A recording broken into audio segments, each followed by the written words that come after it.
IIMs from मुझे लगता है सभी IIMs में हो गया था, जितने में ये अपडेट हुए सभी IIMs की हो चुकी थी। और उसके बाद XLRI इनका हुआ, बट फाइनली हुआ टेकन एडमिशन इन XLRI इन 2021, ठीक है। 21-23 बैच रहा है इनका।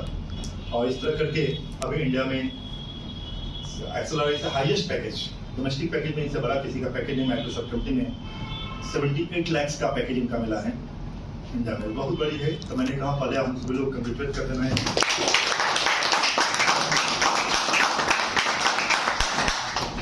ये हम लोगों के लिए भी प्राउड है, प्रोफेसर अकेडमी के लिए भी, XLRI के लिए प्राउड है, अपने फैमिली के लिए भी, अपने दोस्तों के लिए भी, सबके लिए रोल मॉडल्स हैं, ठीक है। जो जनरली लोग सब लोग चाहते हैं कि हमारे बच्चे बड़े अच्छे जगह में पहुंचे। और सबसे बड़ी बात है कि आपको जान के ये ताजुब लगेगा, बहुत नॉर्मल फैमिली बैकग्राउंड से आते हैं, बहुत बड़ा फैमिली बैकग्राउंड नहीं, ठीक है। और नॉर्मल स्कूल्स में भी बहुत हाई फाई स्कूल में एजुकेशन नहीं हुआ, क्या सिंपल स्कूल्स में एजुकेशन हुई है, ठीक है। बीटेक जो किए हुए हैं NIT जम्मू से किए हुए हैं, ठीक है, वहाँ से बीटेक किए हुए हैं, श्रीनगर NIT श्रीनगर से किए हुए हैं, ठीक है। और इस तरह करके फिर IBM में काम किए, फिर कैट के एग्जाम में आते हुए, और इस तरह करके इन्होंने रिजल्ट दिया, ठीक है।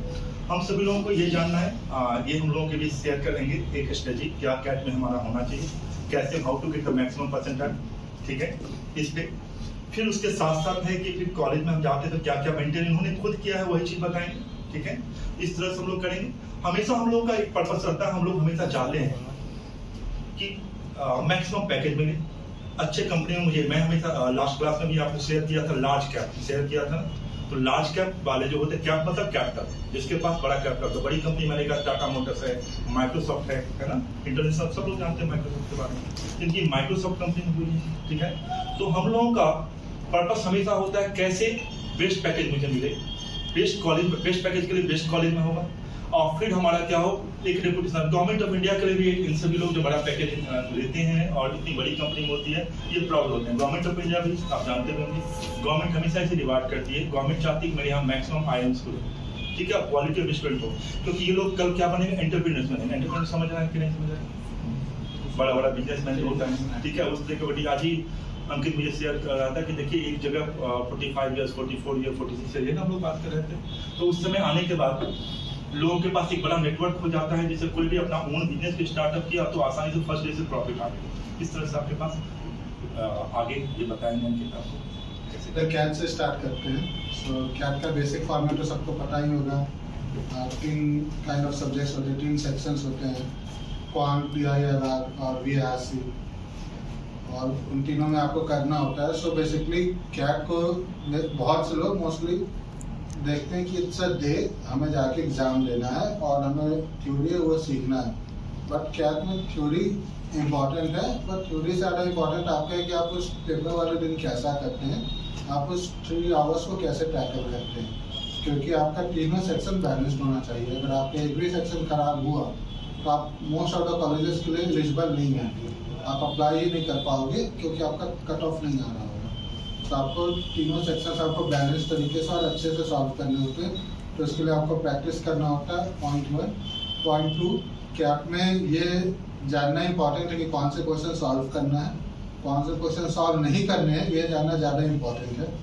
जैसे मैंने अपनी कैट में एक गलती कर दी थी कि एक वो था, क्या बोलते हैं, मैंने क्वेश्चन के पीछे थोड़ा लग गया था कि मेरे से सॉल्व हो जाएगा, बट मेरे से सॉल्व हुआ नहीं।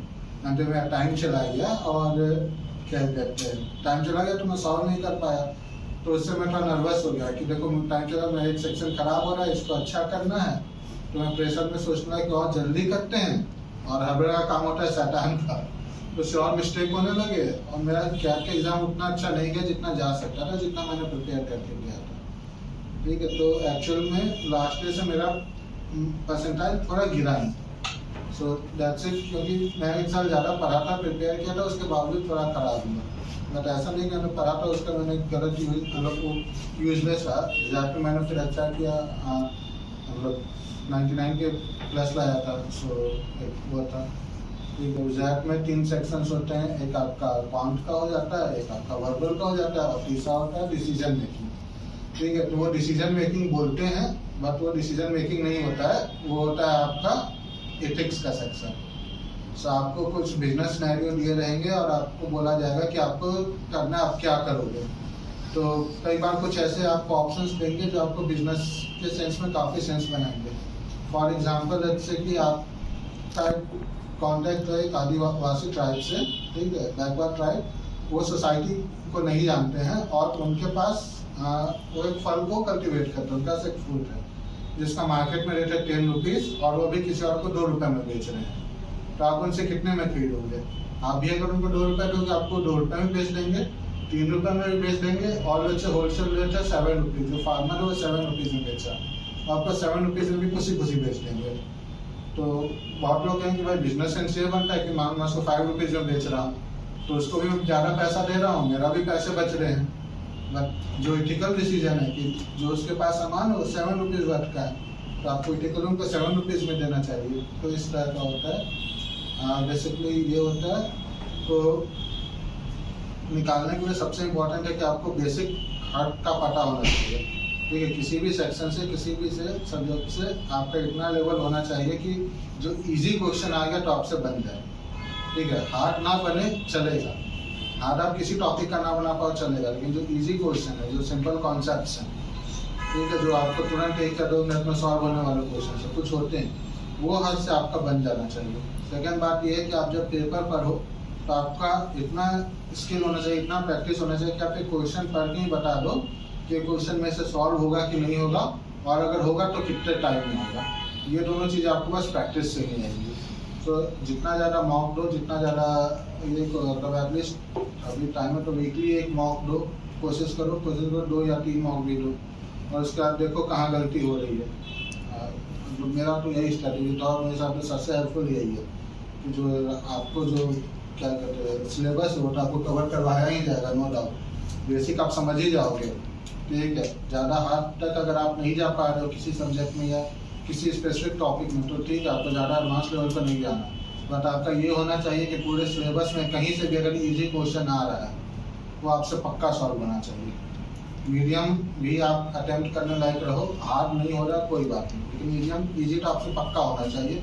आप उसका आइडेंटिफाई कर लो कि इजी क्वेश्चन है, आप उसको सॉल्व कर लो, ये 2 चीज़ होनी चाहिए। इसके अलावा तीसरा कि एग्ज़ाम का प्रैक्टिस, कि कौन सा क्वेश्चन आपसे सॉल्व हो सकता है आप आइडेंटिफाई करो। ऐसा ना हो कि आप 3 घंटे के बाद एग्जाम लेके आए, रूम पे बैठ के पेपर पढ़ते, जो जनरली मेरे साथ भी होता था, आप लोग के साथ भी होता होगा कि अरे यार ये तो सॉल्व हो सकता था, ये मैंने क्यों नहीं किया, ठीक है, अरे इस क्वेश्चन में तो कुछ था ही नहीं, ये तो देखते ही सॉल्व हो गया, ये मैंने सॉल्व क्यों नहीं किया। या जब क्लास में बाद में कभी डिस्कस हो, वो फीलिंग नहीं आनी चाहिए। कोशिश करो वो फीलिंग ना आए। प्रैक्टिस करो, जब तुम अभी मॉक दे रहे हो या यहाँ पे कोचिंग इंस्टीट्यूट में टेस्ट दे रहे हो, कोशिश करो यही सोच के दो कि वो फीलिंग ना आए, जो क्वेश्चन है वो आपसे हो जाए। मतलब प्रिपरेशन के लिए बेसिकली यही है, मॉक ले लो जितना ले सकते हो, जितना बेसिक मॉक कर सकते हो करो, ठीक, अलग अलग कोचिंग के करो, थोड़ा इजी मीडियम हार्ड हर करो, टाइम लिमिट में करो, समझो, हार्ड ना बने कोई बात नहीं, इजी जरूर करना चाहिए। सेकंड इंटरव्यू में क्या इनको करना होगा?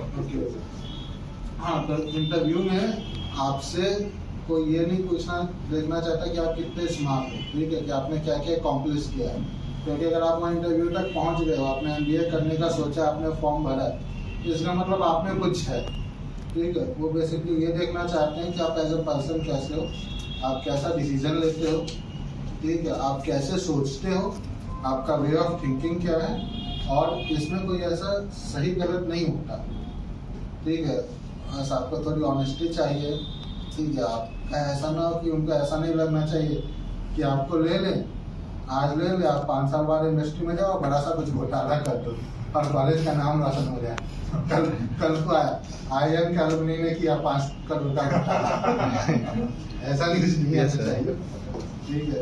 जब तक आपको पता है कि आप जो कर रहे हो, आप अपना डिसीजन क्यों ले रहे हो, अपने लाइफ के बारे में क्लियर हो, आपने MBA करने का सोचा क्यों सोचा, ठीक है, कुछ भी आंसर हो सकता है, सही गलत चलेगा, आपने क्यों सोचा, ये आपका पर्सनल डिसीजन है कि आपने उस डिसीजन तक पहुंचे तो आपने कुछ सोचा समझा, या ऐसा तो नहीं कि बहुत लोग MBA कर रहे हैं तो कर लेते हैं, या क्या कहते ग्रेजुएशन करके जॉब नहीं मिल रहा, अच्छा चलो MBA कर लेते हैं, ऐसा तो नहीं कि आप कहीं से भाग रहे हो, ऐसा नहीं है आप चुन रहे हो MBA को, ठीक है, या कहीं आपके अंदर ऐसा भ्रम तो नहीं है कि सब लोग MBA करके अच्छा पैसा मिल जाता है, हम भी करेंगे अच्छा मिल जाएगा इसीलिए कर रहे हैं, MBA इजी इसलिए कर रहे हैं, बहुत लोग बहुत कुछ सोच के जाते हैं कि मतलब मैनेजर्स काम नहीं करते, हम भी मैनेजर बन जाते हैं, हम भी काम नहीं करेंगे, खूब पैसा कमाएंगे।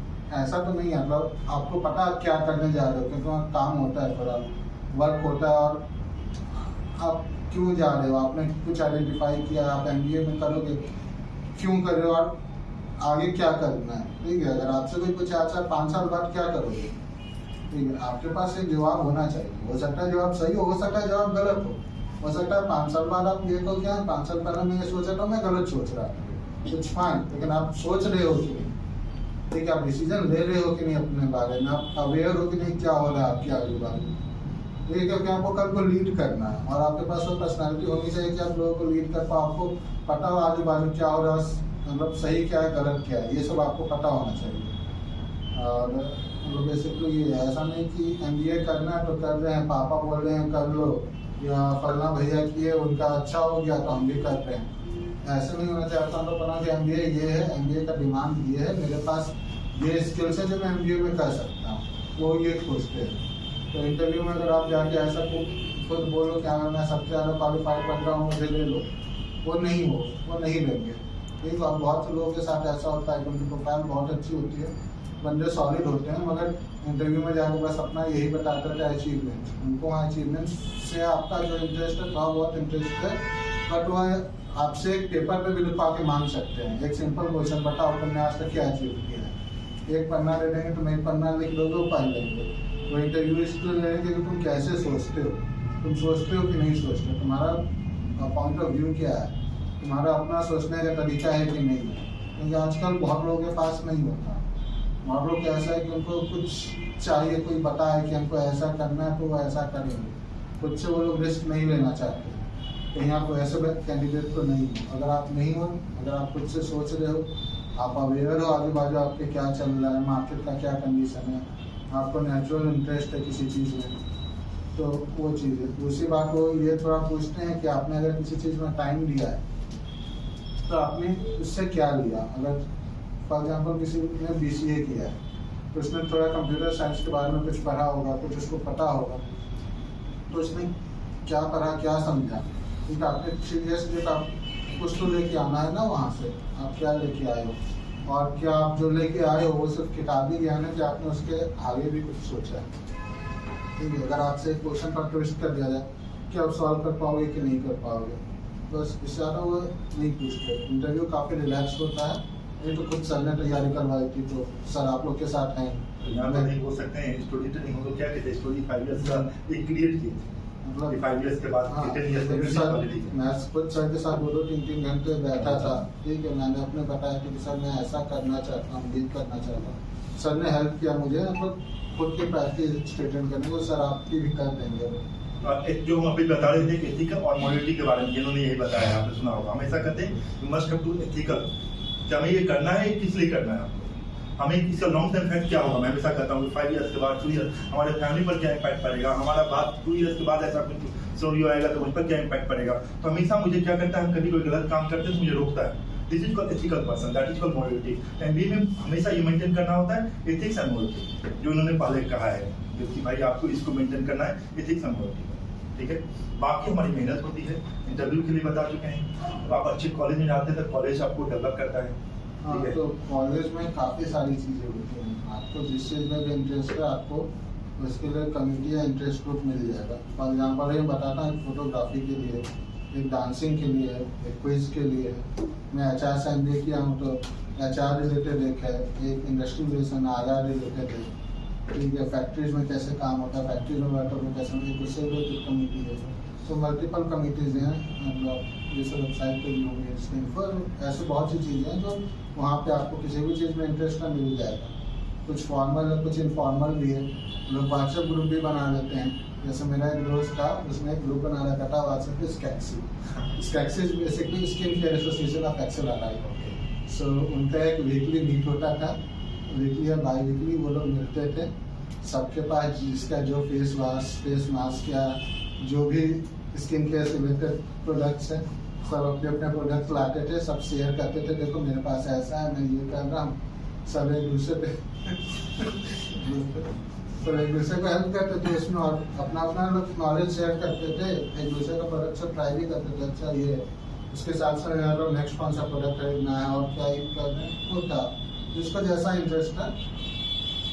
हम लोग अलग अलग है, काफ़ी सारे ऐसे भी हैं जो ज़्यादा डिटेल नहीं, बट आपका किसी भी चीज़ में इंटरेस्ट है हमेशा होता रहता है। और मतलब इवेंट्स वगैरह होते रहते हैं, बॉलीवुड के जो सिंगर्स वगैरह वो आते रहते हैं, काफ़ी कुछ होता है। कॉलेज का आप एक बार टैग लग जाता है तो उसकी काफ़ी वैल्यू होती है, ठीक है। तो इज अ परसीव्ड वैल्यू कि ये ऐसा चीज़ है जिसकी वैल्यू होगी, कि हो सकता है आप अच्छे हो बुरे हो, अगर आप वहाँ तक पहुँच गए हो तो इतना मान लिया जाता है कि आप अच्छे ही होंगे, ठीक है। फॉर एग्जाम्पल से अगर एक IIT में जाकर पढ़ाई नहीं भी करता है, ठीक है, तो ऐसा मान लिया जाता है कि सिंस वो IIT में पहुंच गया, ठीक है, तो उसका फिजिक्स केमिस्ट्री मैथ बहुत शानदार और उसको बहुत से कोचिंग इंस्टीट्यूट्स वगैरह में जॉब वगैरह मिल जाता है। मतलब आप वहाँ तक पहुँच गए तो आपकी वैल्यू हो गया, ठीक है। भले ही आपने कुछ ना किया हो, आपको अपना थ्योरी नहीं पता, तब ये माना जाता है कि बंदा स्मार्ट होगा और वो सीख लेगा, ठीक है, तो उसको जनरली अच्छी जॉब ही मिलेगी। तो सेम यहाँ पे भी MBA में भी प्लस MBA रेसिडेंशियल प्रोग्राम होता है, तो आप जो भी हो मतलब कुछ भी हो, आपको कैंपस में ही रहना है, कैंपस के बाहर रहने का जनरली परमिशन नहीं होता है, बहुत एक्सेप्शनल केसेस में अलाउ है। तो आप 24/7 उनके लोगों के साथ रह रहे हो जो आपके कलीग्स हैं, और जो आपको वहाँ पे आपको जिनसे दोस्ती होती है बहुत स्ट्रॉन्ग, बहुत ऐसे लोग आएंगे, काफ़ी सारे अचीवमेंट वाले लोग आते हैं। जैसे फॉर एग्जांपल मेरा एक दोस्त है, वो MBA निकाला हुआ था, 4th ईयर में था और उसको मेडिकल प्रॉब्लम कुछ हो गई तो MBA फिर कंटिन्यू नहीं कर पाया, नहीं तो इंडियन आर्मी में आज अफसर होता है। क्लास 1 अफसर होता है इंडियन आर्मी में, बट वो मेरे साथ था, मैं जूनियर था, कई बार बैठ के बात की उसमें मल्टीपल टाइम आवर्स। तो वहाँ से मुझे सीखने को मिला कि जैसे आर्मी का क्या कल्चर है, आर्मी में क्या होता है, और वैसे चीज़ें हैं। फिर लोग अलग अलग, कोई डेंटिस्ट है, इंजीनियर्स तो क्या बहुत सारे हैं। मेरा जो काफ़ी क्लोज दोस्त है उसका खुद बायोलॉजी केमिस्ट्री बैकग्राउंड है, वो सिंपल ग्रेजुएट है। इंजीनियरिंग बैकग्राउंड के बारे में बताएं, इंजीनियरिंग बैकग्राउंड के बच्चे होते हैं कि नॉन इंजीनियरिंग? हाँ, नॉन इंजीनियरिंग कितनी परसेंटेज आपके पास था? अप्रॉक्स बताना है, अप्रॉक्स क्या परसेंट? तो सर इतना याद नहीं, पर शायद 30-32% का होगा अराउंड। और दिक्कत क्या होता है कि जो वो लोग चाहते हैं ज़्यादा से ज़्यादा नॉन इंजीनियर लोग आएँ, बट काफ़ी सारे लोग क्वालिफाई नहीं कर पाते हैं, क्योंकि क्या मतलब ऐसा बोला जाता है क्या ज़्यादा इंजीनियर को फेवर करता है और वो बेटर स्कोर कर पाते हैं उसमें, ठीक है। बट वो पोस्ट में और मेरे पास जैसे मेरे साथ में थी एक SRCC कॉमर्स की स्टूडेंट थी, ठीक है। काफ़ी लोग अलग अलग मल्टीपल बैकग्राउंड से थे, और उनका भी था।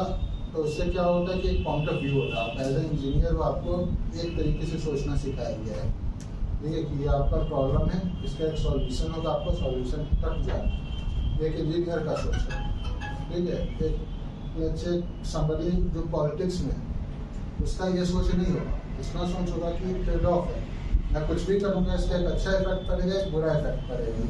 हाँ, ठीक है, हो सकता है वो बंदा ये सोचे कि क्या अच्छा इफेक्ट बुरे इफेक्ट से ज़्यादा अच्छा है या कम अच्छा है, उस हिसाब से डिसीजन लो, ठीक है। कभी भी कोई पॉलिटिशियन जैसे कोई भी बयान देता, कोई भी स्टेटमेंट देता है, तो उससे एक सर्टेन लोग खुश होते हैं कि हाँ ये मेरे लिए बोल रहे हैं, एक सर्टेन लोग बोलते हैं नहीं, अगर ये उसके लिए बोल रहा है तो मेरा नुकसान है, क्योंकि उसको चीज़ें मिलेंगी मुझको नहीं मिलेंगी, तो वो अलग सोच रहा है। ये इकोनॉमिक्स का बंदा अलग सोच रहा है। जैसे कॉमर्स वाले हैं वो बोलते हैं कि अगर मुझे किसी से 5000 रुपीज़ आने वाले, ठीक है, और जब तक आए नहीं मैं उसको नहीं जोड़ूँ, ये उनका सोच है, ठीक है। और लेकिन जो नॉन कॉमर्स वाले हैं वो बोलते हैं कि अच्छा 5000 उसके पास आ जाएगा, मेरा ही पैसा मैं जोड़ूँगा, ठीक है। तो ये अलग अलग बंदे की सोच होती है, और बैकग्राउंड के कारण उनका थिंकिंग अलग डेवलप होता है, उनका एक लॉजिक भी होता है, ठीक है, कि वो 5000 अगर मेरे पास नहीं आया तो उसको मैं क्यों नहीं जोड़ूंगा, उसका भी एक लॉजिक है। जब आप उनसे बात करोगे, उनसे समझोगे, तो आपको समझ में आएगा कि क्या चैलेंजेस हैं, क्या हो रहा है। और इसलिए मल्टीपल बैकग्राउंड, मल्टीपल सिटी से लोग आते हैं, कोई कोई मतलब ऐसे ऐसे गांव से भी उठ के गए रहते हैं जो लिटरली विलेजेस से गए हैं, ठीक है, नॉर्थ इंडिया, साउथ इंडिया, तो नॉर्थ ईस्ट से भी हैं, कुछ कश्मीर से भी थे, तो हर जगह के लोग ओवरऑल रहते हैं, आपको हर स्टेट के लोग भी कल्चर भी मिल जाता है, काफ़ी वर्सेटाइल कल्चर मिलता है। इसके अलावा अलग अलग कम्युनिटीज़ हैं, मतलब एक कम्युनिटीज़ नहीं, रीजनल ग्रुप होते हैं सब। सो लाइक हमारा भी एक बिहार झारखंड इन सबका भी सही एरिया था, हमारा एक रीजनल ग्रुप है, और एक कर्नाटक का अपना है, तमिलनाडु का है, महाराष्ट्र का है, तो वो हर का जो है रीजनल ग्रुप वो डिनर वगैरह होस्ट करते हैं। एक ये भी अच्छा है कि हर महीने 2 महीने पे जब रीजनल ग्रुप अपना डिनर होस्ट करता है, वो कहीं से पकड़ के लाएँ तो देखो ये है, हम लोग महाराष्ट्र का चिकन बिरयानी खिलाते हैं, यहाँ हमारा महाराष्ट्र में कोल्हापुरी चिकन अच्छा होता है, वो है, तो अलग अलग तरह के खाते रहो, घूमते रहो, तो वो भी है। और अलग अलग फेस्टिवल सेलिब्रेट होते हैं, अलग अलग तरीके से होते हैं, तो उसका है अपना अंदर मतलब एक अलग दुनिया होती है। लोग काफ़ी बाहर लोग जाना भी ज़्यादा पसंद नहीं करते, बाहर लोग बस पार्टी वार्टी के लिए जाते हैं या काम होता है, तो नहीं तो अंदर काफ़ी कुछ होते रहता है, और एक मतलब आप अंदर ही रह सकते हैं काफ़ी।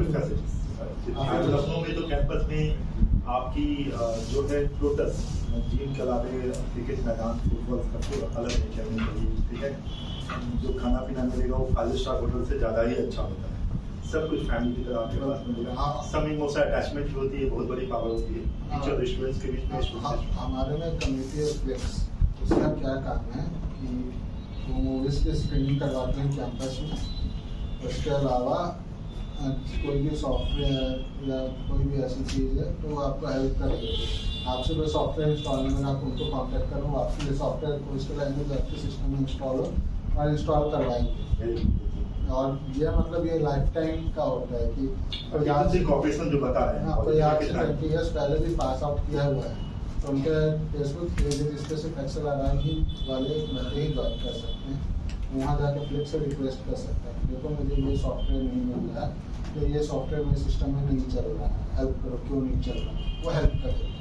या कोई मूवीज़ वगैरह या कुछ है तो वो बताएंगे आपको, आप यहाँ से देख सकते हो, या कुछ आपको टेक्नोलॉजी एंटरटेनमेंट से कुछ भी हेल्प चाहिए वो हेल्प करेंगे ऐसा। और ये भी ऐसी चीज़ें फ्री हैं, ये होते रहते हैं। अभी कितना अच्छा ये बताया, पॉजिटिव नेटवर्क जो आपका है बहुत बड़ी कॉलेज में बन जाता है, और एक दूसरे के प्रति सब लोग क्या रहते हैं, कोऑपरेटिव रहते हैं, जो सीनियर भी हैं वो काफ़ी ये बड़े कॉलेज का होता है, इंक्लूडिंग जॉब तक प्लेसमेंट हुआ, कहीं कोई प्रॉब्लम आपके पास आ गई तो वो सीनियर जनरली बड़े जितनी सारी माइक्रोसॉफ्ट में इंस्टीट्यूट टॉप लेवल पे बहुत सारे लोग होंगे, उसमें बहुत सारे कोई आया लखनऊ का होंगे, कोई अहमदाबाद का होंगे, कोई आया नक्सल वाले का होंगे, तो सीनियर भी वहाँ पे मिले, वहाँ भी कॉपरेशन एक दूसरे का। तो यहाँ सब लोग लर्न करते हैं कि हम लोग एक दूसरे को क्या होना है, एक अच्छी नेटवर्क होना चाहिए। अब क्या चीज़ का नेटवर्क होना चाहिए, लर्निंग स्किल, ये इनका मतलब कहने का मतलब लर्निंग।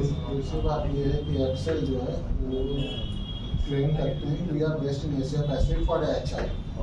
सो इंडिया की कोई भी कंपनी है टॉप में आपको एक्सेलआरआई का ही अच्छा मिलेगा, चाहे आप टाटा चले जाओ, माइक्रोसॉफ्ट चले जाओ, कहीं भी आप सैमसंग चले जाओ, इंडिया में सैमसंग आती है, हम लोग टॉप पे आपको वही होता है।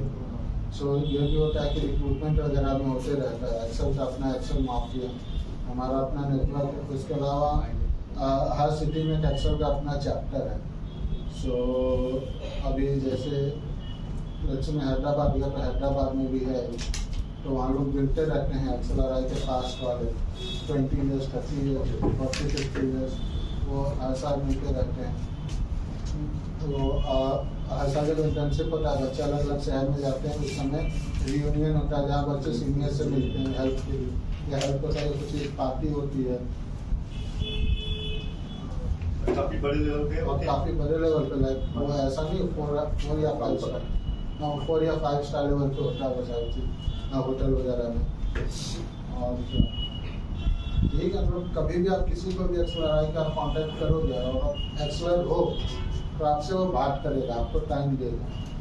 अगर आप किसी कंपनी में गए और आपको पता चला कि यहाँ का VP या यहाँ का CEO भी एक्सेलआरआई का है, आप जाके बोल सकते हो कि हेलो मैं एक्सेलआरआई से हूँ, मैं यहाँ ज्वाइन किया हूँ, तब वो आपको बैठा के पूरी कंपनी के बारे में बताएगा कि कंपनी में कैसे काम होता है, कैसे अच्छा करना है, क्या आपसे एक्सपेक्टेशन है कंपनी का, आपको क्या करना है, ठीक है, आपको क्या आता है क्या नहीं आता, आपको क्या सीखना चाहिए, वो आपको सारा है। अब जैसे आप ये देखे होंगे कि जब इनका इंटरव्यू चल रहा था तो जो आपका सस्टेनेबल मैनेजमेंट के जाने आई एम लखनऊ का जाना था, तो HSBC की हेड सस्टेनेबल की जो हेड थी वो सिप्रा हमारे साथ पड़ी थी।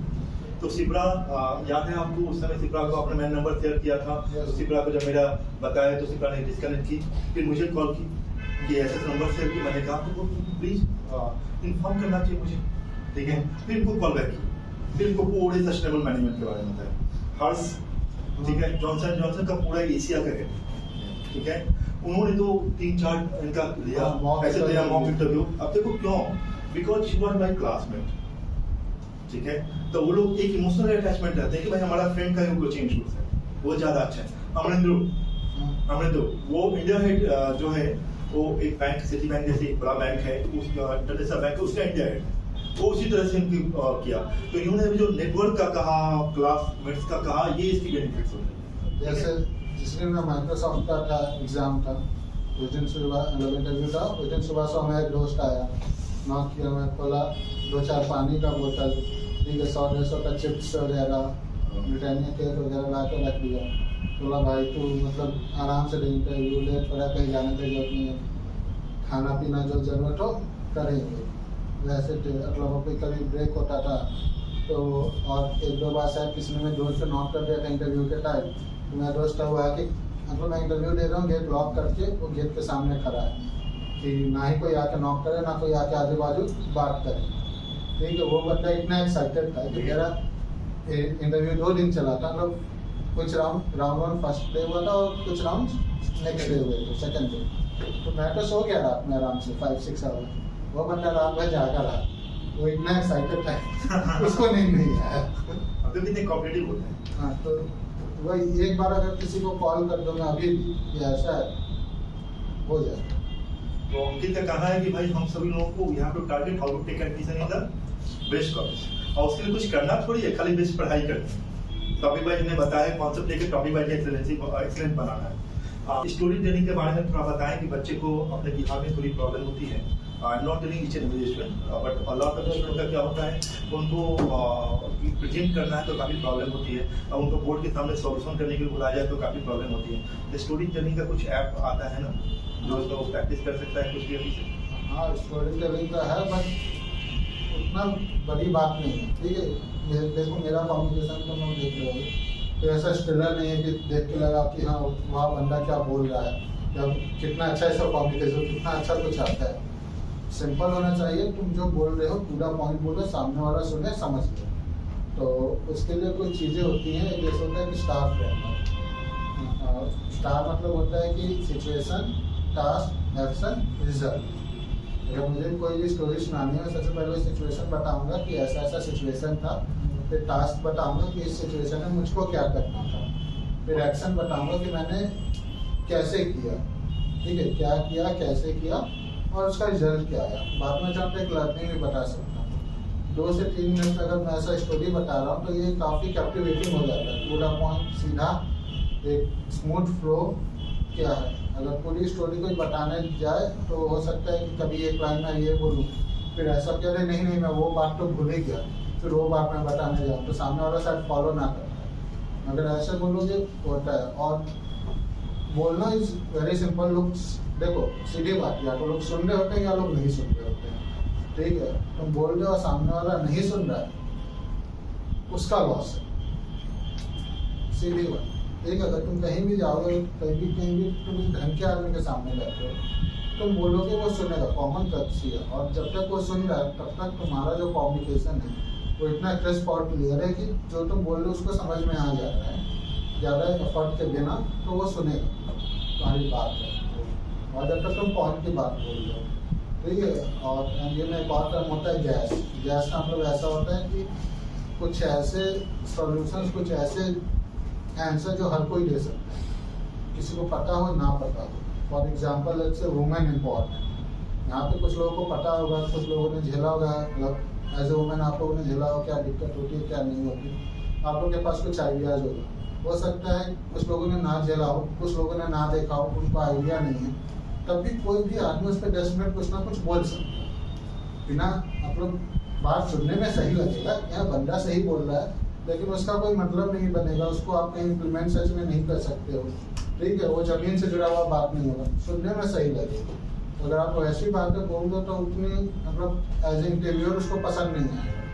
वो जो बोल रहा है उसको आपका अपना व्यू चाहिए, ठीक है। जैसे कोई इंटरव्यूअर आपसे पूछ रहा है वुमेन एम्पावरमेंट, ठीक है, तो आप एक दो कुछ फैक्ट्स बता रहे हो कि देखो ऐसा ऐसा फैक्ट है हमारे सोसाइटी में, आपके अवेयरनेस में ऐड कर रहा है। उसके अलावा आप बता रहे हो कि कैसे क्या दिक्कत हो रहा है, क्यों हो रहा है, उसको कैसे रिजॉल्व कर सकते हैं। जब तक आपका एक अपना पॉइंट ऑफ व्यू है तब तक इंटरव्यूअर आपकी बात सुनेगा या सामने वाला बात सुनेगा। लेकिन अगर आप हवा में बात कर रहे हो, ठीक है, मतलब कुछ का कुछ बोले जा रहे हो कि हाँ वुमेन एम्पावरमेंट बहुत जरूरी है, इसलिए मोदी जी ने बेटी बचाओ बेटी पढ़ाओ लाया, ठीक है, लेकिन बेटी बचाओ बेटी पढ़ाओ में क्या क्या ये मुझे नहीं पता, बट तभी मैं उसको दो रंग बोल सकता, ये बहुत जरूरी चीज़ है, बहुत जरूरी स्कीम है, बहुत सक्सेसफुल है, काम कर रहा है, ठीक है। इसका कोई मतलब नहीं है। मैंने बस एक ही लाइन काम की बोला कि नरेंद्र मोदी ने बेटी बचाओ बेटी पढ़ाओ लाया। वो कितना सक्सेसफुल है कितना सक्सेसफुल नहीं है, उन्होंने उसके अंदर क्या काम किया, कैसे किया, क्यों किया, जब तक ये चीज़ें मुझे नहीं पता, जब तक ये मैं नहीं बोल रहा हूँ, उसका कोई सेंस नहीं बनता था, ठीक है। बाकी मेरे लाइन्स बेकार हैं, उसी तरह वही आप जो हो वो बोलो। क्रिएट करने का भी ज़्यादा डाला होगा, बाकी उन्होंने बताया ही, और कोई चीज़ की कोई पूछना हो इनसे।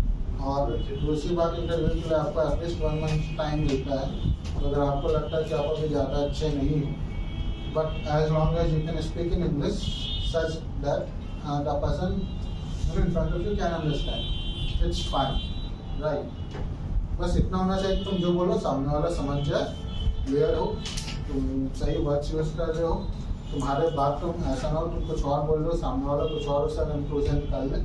जब तक तुम्हारा इंग्लिश का लेवल ऐसा है तब तक उतना कोई टेंशन की जरूरत नहीं है, आगे प्रिपेयर हो जाता है, ठीक है। और जब तक तुम्हारे लाइफ चॉइसेस क्लियर हैं, तुम क्या कर रहे हो, क्यों कर रहे हो, ये तुमको पता होना चाहिए, ठीक है। जैसे तुमने MBA के लिए आए, तुमने ट्यूशन ज्वाइन किया, क्यों किया, हाँ, मतलब इज इट बिकॉज तुमको MBA करना था तो कर लिए, ठीक है, तुमको ये सबसे अच्छा लगा, एज इट बिकॉज कि पापा बोल रहे कि घर पर पूरा दिन बैठे रहता है कुछ करता नहीं, तो पापा को दिखाने के लिए सबसे नज़दीक वाला मिला कर लिए, या घर बैठे थे घर पे मन नहीं लग रहा था, सोचे पटना घूम के आते हैं, पटना में आगे कोई ट्यूशन ज्वाइन कर लिए, ठीक है।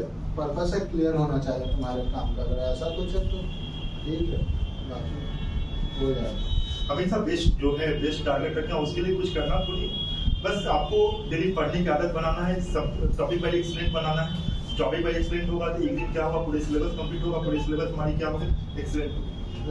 बड़ा कहानी सुनना होगा। लड़के को जानता हूँ जिसने पता नहीं कौन सा कोर्स किया, मैं बोला कोई बैचलर्स का 3 इयर्स का कोर्स किया था पटना वुमेंस कॉलेज से, लड़के की उसका 0 है, वो एक्सेलराइड में गई है, पढ़ लिया अच्छे से, पास आउट हुई मेरे साथ फ्रेंड ले लीजिए। मतलब ऐसा नहीं है कि हो नहीं सकता, मैं खुद प्लेग्राउंड्स में बता रहा हूँ। ओके, और कुछ पूछना हो आप लोगों को, कोई भी कुछ पूछना हो, यही तो एंड करेंगे, तो आप बताएं। मिनिमम आवर्स कितना देना चाहिए, मतलब अगर नवंबर अटेम्प्ट है तो अभी से कितना देना चाहिए? देखो मिनिमम 2-3-4 आवर्स भी काफ़ी है, बट इम्पॉर्टेंट देने में कितना इम्पॉर्टेंट है, तुम कितने कंसिस्टेंट हो। ऐसा नहीं कि अगर कोई स्टूडेंट रोज 3 आवर्स दे रहा है और वो लगातार दे रहा है, और एक स्टूडेंट है जो एक दिन 8 आवर्स दे रहा है, अगले दिन नहीं दे रहा, फिर अगले दिन 8 आवर्स दे रहा, फिर एक दिन नहीं दे रहा है, तो उसका निकलने का कम चांस है। पर जो कंसिस्टेंटली 3 to 4 आवर्स डेली दे रहा है काफ़ी। वीक में कोशिश करो एक मॉक दो, उसके अलावा सारे कॉन्सेप्ट जो है तुम्हारे तुमको पता होने चाहिए। और मॉक के लिए ऐसा नहीं है कि वेट करो कि पूरा सिलेबस कंप्लीट हो जाएगा या वो हो जाएगा, नहीं, सबसे अच्छा टाइम अभी है। मॉक दो, देखो क्या सॉल्व हुआ क्या नहीं हुआ। और दूसरी बात है सारे क्वेश्चंस वो तुम्हारे 10th के लेवल के होते हैं, 10th से आगे का तुमको कोई कॉन्सेप्ट नहीं चाहिए। इसमें कुछ जैसे लॉ थी ये सब तो थोड़ा कुछ टॉपिक आते हैं, कुछ फॉर 90% 95% पेपर के लिए आपको 10th के ऊपर का कोई ऐसा कॉन्सेप्ट नहीं चाहिए। अगर आपको 10th आता है तो आप कर सकते हो। तो ये मत सोचो कि अभी सिलेबस कंप्लीट नहीं हुआ यहाँ, या ये चीज़ नहीं पढ़े तो इसको कैसे करें। तुमने 10th पढ़ा है ना, करो सीधी बात। टॉपिक पे जो उन्होंने बताया है एक लाइन आप एक्सेलेंट होना चाहिए। और एक ब्यूटी क्या आप देखते हो, इंजीनियर सब जो है वो आईटी भी निकालता है, उसके साथ साथ वो क्या करता है, यूपीएससी भी क्रैक कर लेता है, वो क्या करता है क्रैक भी क्रैक कर लेता है, इकोनॉमिक्स बनेगा वही बनेगा। तो इसका रीजन क्या होता है, वो जो भी टॉपिक पढ़ता है उनमें क्या होता है, अपने क्रिएटिविटी होती है, नेचुरल थिंकिंग होती है। तो हम लोग को अपने क्रिएट ऐसे डेवलप करेंगे तो ऑटोमेटिकली हमारा डेवलप। और कुछ किसी का कोई आपने 12 के बाद क्या कोई ड्रॉप दिया था? हाँ, के बाद कर दिया, 1 साल से 1 ईयर का ड्रॉप था मेरा। फिर उसके बाद फिर NIT श्रीनगर गया, और कौन सा बात किया? ये IT टेक्नोलॉजी। फिर उसके बाद वहाँ से तो बीटेक हुआ और हाँ 4 ईयर फिर वहाँ प्लेसमेंट नहीं हुआ? हाँ हुआ, IBM में काम कर 3 ईयर। अच्छा, 3 इयर्स काम करने के बाद फिर एग्जाम हाँ आईबीएम ये जब कैट का एग्जाम किया है उस समय भी आईबीएम में काम कर रहा था। जब इसका फाइनल सिलेक्शन हो गया है ना, उसके बाद मुझे लगता है कि मार्च में आकर रिजाइन दिए, आप मार्च में डाले तो मई में मुझे लगता है इन्होंने अप्रैल या मई में मैंने अप्रैल में ही पूरा काम किया। हाँ, सोचिए, मैंने काम करते ही मतलब अपना प्रिपेयर किया, एग्जाम दिया, इंटरव्यू दिया। तो इसलिए मैं बोला था 3-4 आवर्स भी काफ़ी है, मतलब अगर कंसिस्टेंटली दे रहे हो तो। लेकिन ये तो उन्होंने बोला है ये सबकी अलग अलग होती है, ये थोड़ा इसमें हम डिफर करते हैं। सबकी लर्निंग स्किल अलग अलग होती है, सबकी लेवल ऑफ स्टडिंग अलग होती है, ठीक है। अब इसी में बच्चे कुछ हैं, कोई हो सकता है कि 10 मिनट में किसी कॉन्सेप्ट को समझ जाए, किसी को समझने के लिए 40 मिनट लगेगा। 10 मिनट को फॉलो करेगा तो उसके अंदर फ्रस्ट्रेशन आएगा कि नहीं। तो सबकी लर्निंग अपनी लर्निंग स्किल होती है। लेकिन मैंने बच्चे सबसे और लोगों से भी सर्वे किया है, तो कहता है 2 आवर्स एक फोकस करने में पढ़ रहे हैं ना बच्चे, तो उनको उसका 4 आवर्स करना पड़ता है। पर ये मेंटेन करते रहें तो आसानी से एग्जाम क्रैक करते हैं। 2 टाइप्स मतलब खुद से ज़्यादा करोगे तभी समझोगे। जैसे MBA का भी हम लोग खुद उतना टाइम नहीं ले लेते, बट हमारा अगर 3 क्रेडिट का कोर्स है तो हमसे एक्सपेक्टेशन था कि हम 3 क्रेडिट के कोर्स में 100 आवर्स वर्क करें। इसमें से 30 आवर्स टीचर के साथ क्लास और 70 आवर्स हमसे एक्सपेक्टेशन था कि हम खुद से उसमें डालें। हालांकि हम उतना डाल नहीं पाते थे, वो अलग बात है। और एक और बात, जैसे MBA जो है, किसी भी 2 लोग का MBA उतना सेम नहीं होता, क्योंकि कॉलेज में इतनी सारी चीज़ें हो रही होती हैं कि आप एक साथ सब चीज़ें नहीं कर पाओगे, आपको कुछ ना कुछ छोड़ना पड़ेगा। ठीक है, मुझे लगता है कि मैं कॉलेज में जितना कुछ कर सकता था उसके साथ मैंने 15-20% किया, क्योंकि वहाँ पे इतनी सारी चीज़ें हो रही थी, क्योंकि मेरे दिन में 24 आवर्स ही हैं, और कितना करें। कभी कभी ऐसा हो जाता था करते करते कि मतलब ऑनेस्टली एक रात तो सोई ही नहीं चल रहा है, एक रात सोई नहीं।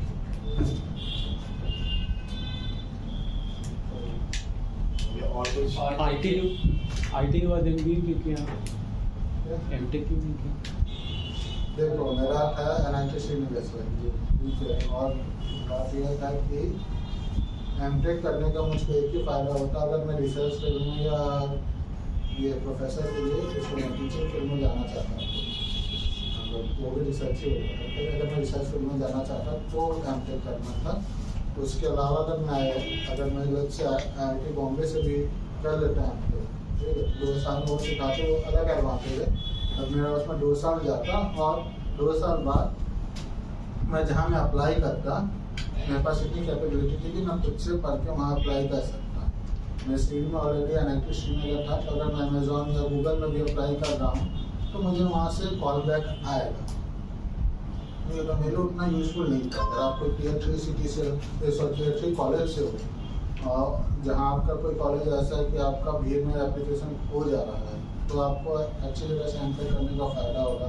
या ऐसा है कि आपका बेस उतना अच्छा नहीं है, आपको समझ नहीं आ रहा आप कैसे पढ़ो, तो IIT में ऐसा आपको इन्वायरमेंट मिलेगा जहाँ आपको बहुत से स्मार्ट लोग मिलेंगे जो ऑलरेडी पढ़ रहे थे। बट NIT का होने से एक फ़ायदा था कि मेरे काफ़ी कलीग्स काफ़ी स्मार्ट थे, काफ़ी उनसे भी मुझको सीखने को मिला उस समय भी NIT में भी, और एक अच्छा बेस मेरे पास रेडी था, तो ऐसा उतना कुछ फ़ायदा था नहीं।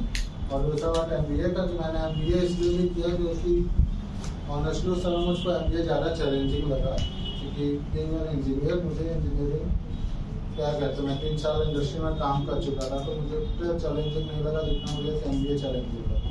तो मैं सोचा कि क्यों ना वहाँ ट्राई करके एक बार देखते हैं।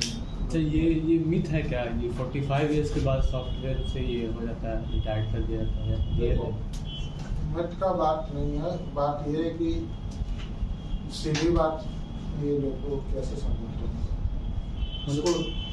स्कूल इसको मैंने देखी, वो क्या होता है सॉफ्टवेयर में हमेशा अपडेशन होती है ना।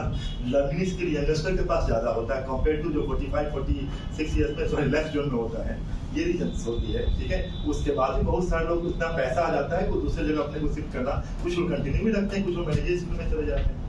उसका विश्व इसको देखो तुम ऐसे स्कूल का सोचो, ठीक है, एक स्कूल है, उसमें एक प्रिंसिपल है एंड लेट्स से 30-40 टीचर्स, ठीक है। तो जो स्कूल, उस स्कूल में अगर वहाँ प्रिंसिपल बनना चाहो, आसान नहीं है, समझ रहे हो। लाइन में कम से कम 5 to 10 लोग खड़े हैं, यहाँ मुझे भी प्रिंसिपल बनना है, मुझे भी प्रिंसिपल बनना है, और सबका अपना कुछ क्लेम होगा कि मैं 5 साल से पढ़ा रहा हूँ, या मैं ये हूँ, मैं मेरा ये अच्छा है, मैं वाइस प्रिंसिपल था। हर कोई अपना अपना कुछ क्लेम लेके लाइन में खड़ा होगा, समझ रहे हो ना। और नीचे क्या होगा, अगर मुझे एंट्री मारना है तो कहीं भी वैकेंसी में मैं अप्लाई कर सकता हूँ, वहाँ मुझे इजीली मिल जाएगा स्कूल में एज ए टीचर का जॉब। और उसी तरह किसी भी फील्ड में जो लोअर लेवल होते हैं वहाँ नंबर ऑफ एम्प्लॉयज़ की ज़्यादा ज़रूरत होती है, हायर लेवल पे कम ज़रूरत होती है। तो फॉर एग्जांपल एक ऑफिस है, तुम जैसे जैसे तुम ऊपर जाओगे, ऐसा तो नहीं है कि तुम नीचे ही रहोगे, तुम बोलोगे मुझे प्रमोट होकर ऊपर जाना है। तो एक लेवल के बाद क्या होता है, 10 लोग शुरू किए हैं, ठीक है, और सीनियर का टीम लीड के लिए कंपनी हो सकता है 3 या 4 ही लोगों का ज़रूरत हो, तो 4 लोग ऊपर जाएंगे, बाकी 6 लोगों के पास ऑप्शन है या तो यहीं बैठे रहें या किसी और कंपनी में खोजे, कहीं और खोजे। फिर धीरे धीरे जैसे जैसे ये लोग ऊपर जाएंगे वैकेंसी खुद ब खुद कम होती जाएगी, ज़रूरत नहीं है ना टॉप पे उतना। नेशनल है, तुम कितने लोगों को बना पाओगे।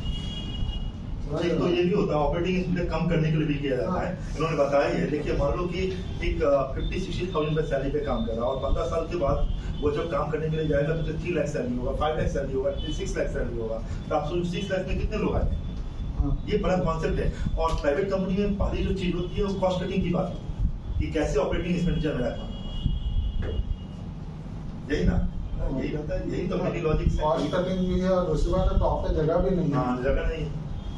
अब या तो तुम नीचे ही रहेगा या ऊपर जाना तो वो करो, नहीं तो फिर नॉट है, ऐसा है। और ठीक है, सॉफ्टवेयर इंजीनियरिंग में ये है, बट बहुत लोग जाते हैं, बहुत 50 में भी सॉफ्टवेयर इंजीनियर रहते हैं।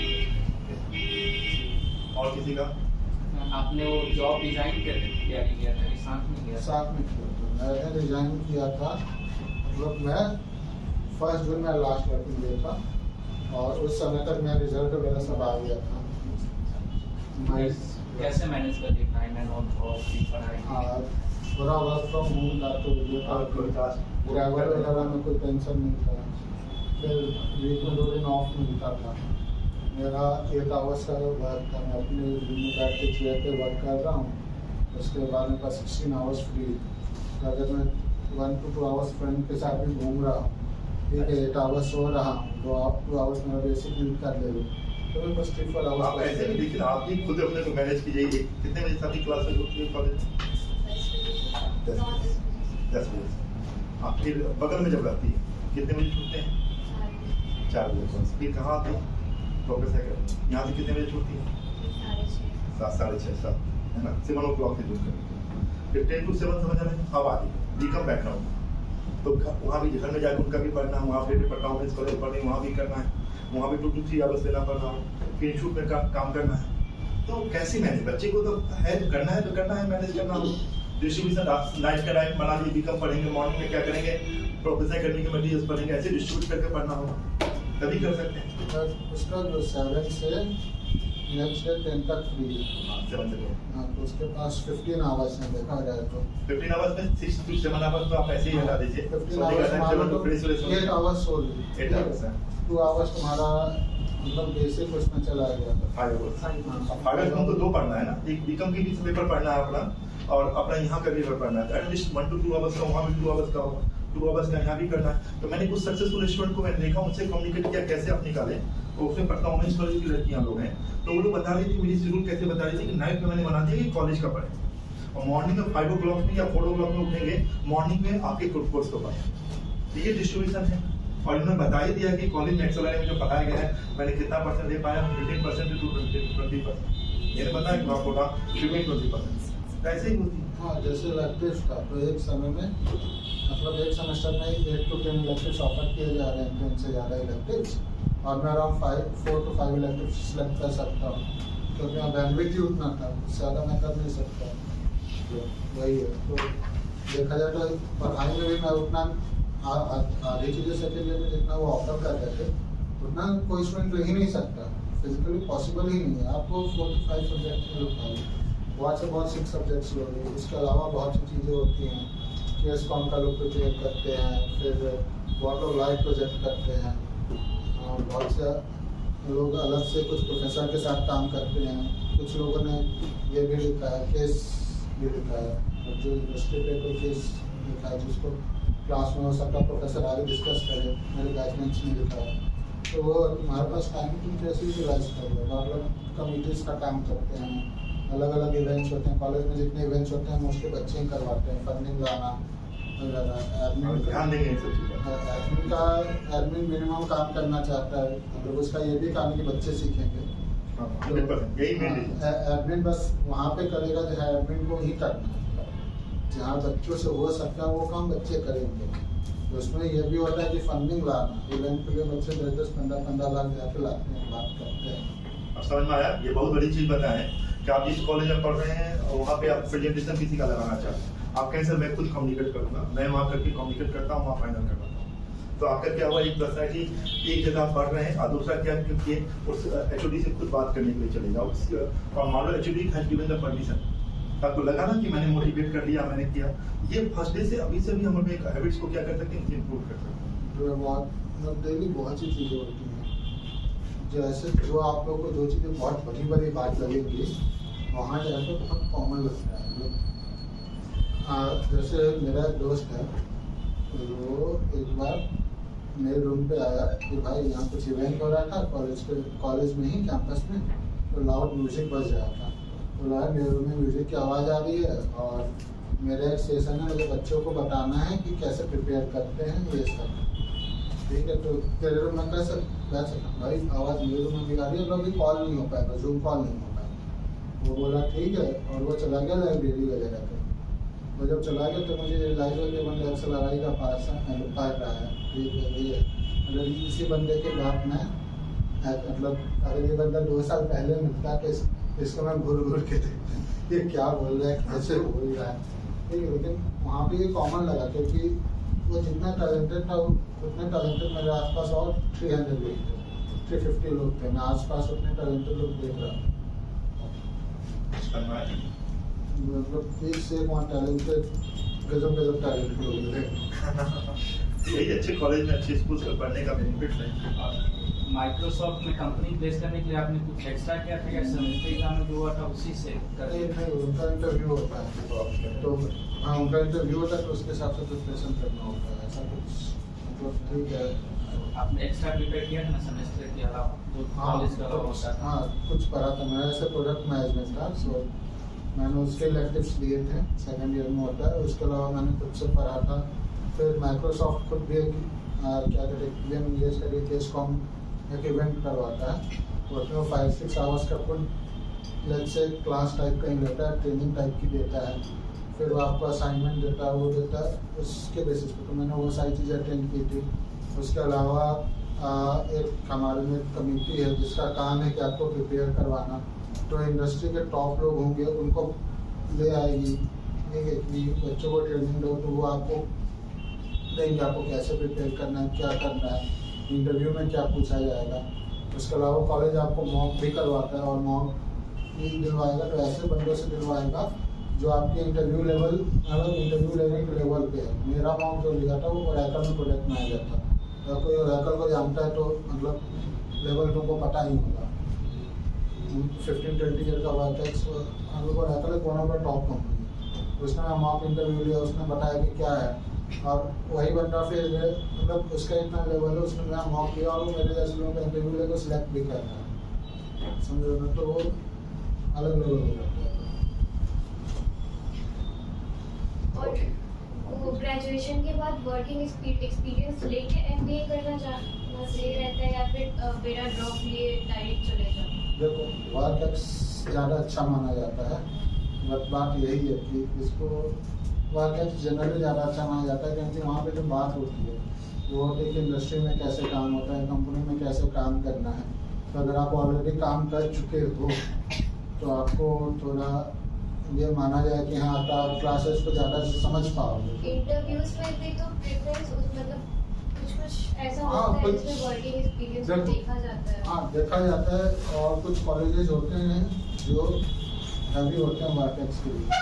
तो बहुत सी कंपनियाँ आती है जो वर्क एक्स वालों को ही लेती है, ठीक है। और कुछ कंपनी पर बहुत सी कंपनियाँ ऐसी भी होती हैं जिनको मतलब नहीं होता है। कुछ कंपनियाँ होती हैं जो फ्रेशर्स को ही लेती हैं, जैसे कहा जाता है जो FMCG कंपनी है, FMCG समझ लीजिए।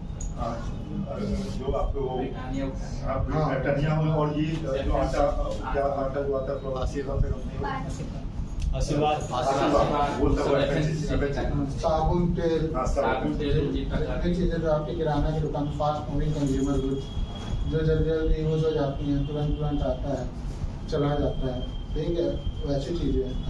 इसमें तुम्हारा कोल्ड ड्रिंक वगैरह आ गया, ये सारी तो तुरंत तुरंत। तो ये सारे जनरली बोला जाता है कि ये फ्रेशर्स को ज़्यादा वैल्यू देती हैं। तो ऐसा नहीं वहाँ सिर्फ फ्रेशर्स ही जाते हैं, वर्क एक्स वाले भी जाते हैं।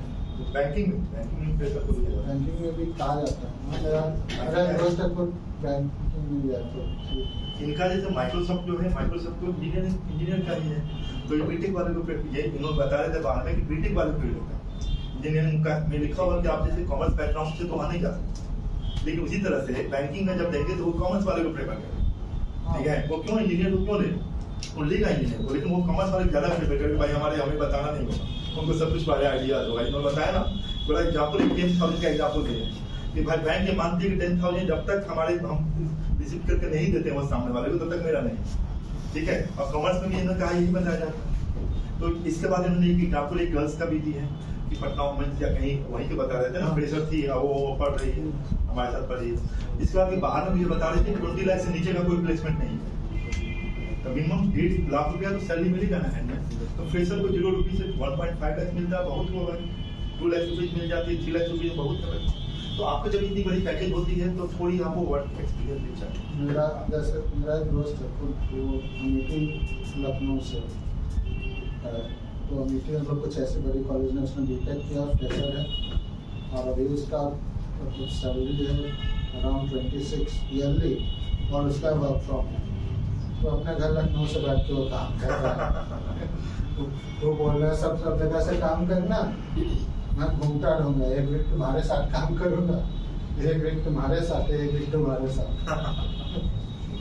इसलिए ये नहीं है बस, ये तो और किसी का कुछ पूछना हो। एमएनसी कंपनी उसमें क्या प्रेफर किया जाता है? सुपरवाइजर या फिर तो कंपनी टू कंपनी डिपेंड करता है ना। मतलब कि जैसे कि जो लोग मतलब जॉब लेकर के कर रहे हैं, एमएनसी सब है, एफएमसीजी भी एमएनसी, ऐसा नहीं कि वो डिपेंड। एमएनसी मतलब जिसका इंडिया में भी हो बाहर, हाँ। बस इतना ही है, और क्या कोई कॉन्सेप्ट तो नहीं। उससे बहुत बड़ी कंपनी जैसे माइक्रोसॉफ्ट हो गया, टाटा मोटर्स हो गया, और उसके बाद अभी अदानी का देख रहे हैं ना, बहुत बाहर चलता है, तो सब है। उसमें अलग अलग उन्होंने बताया, अलग सेक्टर, जैसे सॉफ्टवेयर सेक्टर अलग हो गया, एफएमसीजी अलग हो गया, बैंकिंग सेक्टर अलग हो गया, जैसे स्टैंडर्ड चार्टर्ड है तो वो भी एमएनसी कंपनी हमारे इंडिया में। HDFC बैंक है, वो भी इंडिया में ही ब्रांच है और बाहर भी ब्रांच है। ICICI बैंक इंडिया में भी है, बाहर भी ब्रांच है, ठीक है। तो अलग अलग सेक्टर इन्होंने बताया ना, अलग अलग सेक्टर का है उनका सिलेक्शन क्राइटेरिया। देखिए, जहाँ इंजीनियर लोगों की जरूरत है इंजीनियर लेगा, जहाँ कॉमर्स वाले की जरूरत हो आप कॉमर्स वाले को प्रेफर करेगा। तो आप शायद जानते हैं प्रकाश जावड़ेकर जी एचआरडी मिनिस्टर, तो उन्होंने यही कॉन्सेप्ट लगाया कि इंजीनियर को क्यों लेंगे केवल। जब हमारे इंजीनियर सभी सेक्टर में नहीं काम करते थे, उन्हें बहुत सारी नॉर्म्स बनाया था, उसमें 10, 12 ग्रेजुएशन का मार्क्स कर दिया था, ठीक है, कितना आप पर इतना वेटेज मिलेगा, ठीक है, कितने % से ज्यादा एक कोर्स को नहीं लिया जाता है, या में बहुत सारे नंबर हैं। एक्चुअली बहुत से कॉलेजेस एक्सएलआरआई नहीं बताता है तो फाइनल सिलेक्शन किस बेसिस पे करता है। तो इंटरव्यू के कितने मार्क्स हैं, जो आप रिजल्ट देते हो उसका कितना % कंसिडर करता है, ठीक है, बोर्ड वगैरह का कितना कंसिडर करता है, वर्क एक्स का कितना करता है, ये नहीं बताता। बट बहुत से कॉलेजेज हैं जिनका ये पता है, और वो इंजीनियर्स के अगेंस्ट रहते हैं, और उनका क्राइटेरिया लिंकिंग होता है फीमेल के against. For example I am Rohtak का है, तो आउट ऑफ 100 मार्क्स 100 में 20 मार्क्स के लिए क्राइटेरिया ये है। आई थिंक 15 मार्क्स है जेंडर डाइवर्सिटी का। Gender diversity means not male. हाँ तो अगर आप मेल हो 15 में 0, फीमेल हो तो 15 में 50। 5 मार्क्स है academic diversity, that is not engineer. Engineer हो 5 में 0, नॉन इंजीनियर हो 5 में 5। सो जैसे मैं अगर रोहतक के लिए अप्लाई करूँगा तो मैं 80 मार्क्स में दूंगा। आप लोग अगर आप करते हो तो आपको ऑलरेडी 20 मार्क्स मिलेंगे, ठीक है। विशाखापत्तनम में आपने बताया था कि लड़कियां का ज्यादा वेटेज दिया जाता है। और हाँ, हर जगह कुछ ना कुछ हाँ, अलग कुछ अलग कॉलेजेस का है, IIMs का 2 मार्क्स 3 मार्क्स ज़्यादा देते हैं, कुछ 5 मार्क्स देते हैं। बता देता हूँ 5 मार्क्स आपको ऐसा लग रहा है पर 5 मार्क्स का वैल्यू हो जाता है, डाउन डाला, ठीक है। 5 मार्क्स का वैल्यू हो जाता है क्योंकि अगर सामने वाला आपने 60 पॉइंट्स लाया, सामने वाला 63 पॉइंट्स लाया तो आपसे आगे है, ठीक है। बट आपको 5 मार्क्स बोनस मिल गया, आपका 65 होगी। 60 से 65 के बीच में अच्छी खासी जनता होती है। हर एक कॉलेज का अलग क्राइटेरिया होता है अपनी सिलेक्शन करने का, इसलिए ये नहीं करना है कि हर एक कॉलेज का अलग होता है। आप जैसे नीति है, नीति का ये कि सिर्फ इंजीनियर ही देगा। कुछ IITs है जो इंजीनियर्स के लिए ज़्यादा बायस है। कुछ जैसे IIT खड़गपुर है, उनके बैच में मोर देन 60% फीमेल्स होती हैं, तो ठीक है। हर कॉलेज का अपना है। नीति में मतलब मुझको लगता है मोर देन 90% मेल्स है, मोर देन 80% शायद हो जाती है। और कुछ आपको पूछना हो? Okay, thank you.